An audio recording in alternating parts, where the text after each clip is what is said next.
Friends, citizens, quiet your minds and lend not just your ears, but your conscience. I stand before you today not to speak of a distant storm, but of a gathering cloud. A cloud born not of water, but of two distinct and toxic vapors, the pervasive fog of ignorance and the corrosive smog of foul intent. And I ask you to imagine, with a sober heart, what happens when they cease to drift alone and are drawn together into a single, suffocating front. What happens when the uninformed and the malevolent find common cause? The answer is not merely conflict. It is the unraveling of civilization itself. First, let us understand our elements.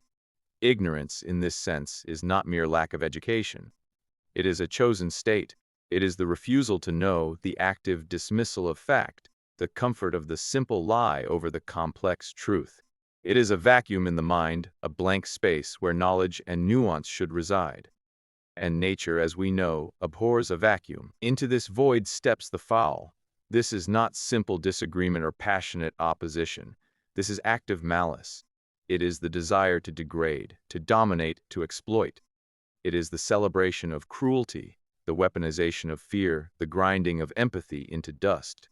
It thrives in shadows, feeding on insecurity and anger. Alone, each is a danger. Widespread ignorance stagnates a society, leaving it vulnerable to decay. Isolated malice creates victims and scars. But together they achieve a terrible synergy. The ignorant provide the mass, the body, the sheer numbers. The foul provide the direction, the voice, the poisoned blueprint. Ignorance is the dry tinder. Malice is the lit match. So, picture this gathering. 30,000, 300,000. The number matters less than the fusion. What blossoms in this twisted garden? First, language dies. Words are hollowed out. Strength becomes brutality. Freedom becomes license to oppress. Truth becomes whatever the loudest voice declares. Complex histories are sanded down into simple fables of grievance and glory. Nuance is treason. Questions are heresy.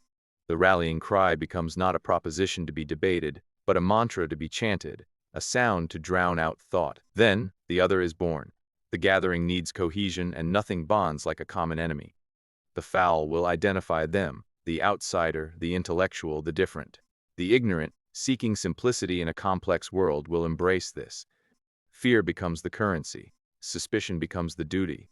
The humanity of the chosen is systematically erased, painted over with caricature and conspiracy.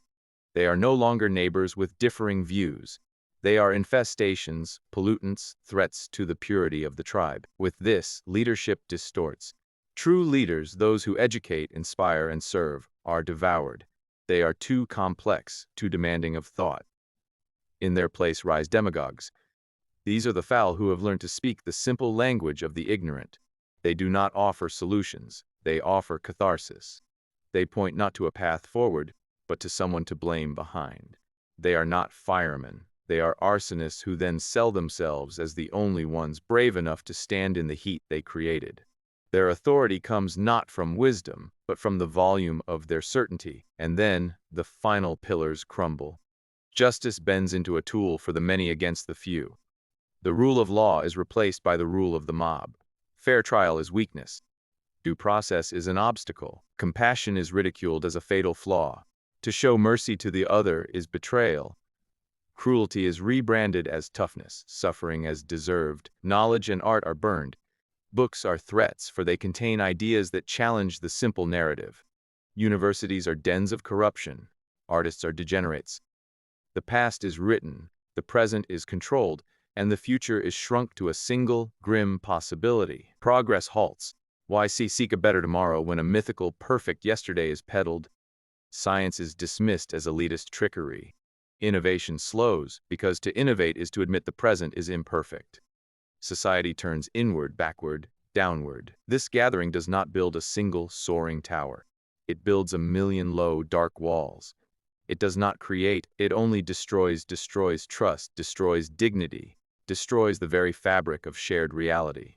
It turns the vibrant mosaic of a community into a dull, monochrome stain of paranoia and rage. But hear this. This speech is not a prophecy of inevitability. It is a diagnosis of a disease, and in diagnosis lies the hope of a cure. For this gathering only has power if it is met with a vacuum. If the decent, the informed, the compassionate are silent, distracted, or fragmented. Therefore, our duty is clear. We must be the antithesis of that gathering. Against ignorance, we must champion relentless, humble education. Not as a weapon of superiority, but as a tool of shared empowerment. We must fill the vacuum with light, the light of facts, of history, of critical thought. We must make the pursuit of understanding a civic virtue. Against foulness, we must wield unwavering courage.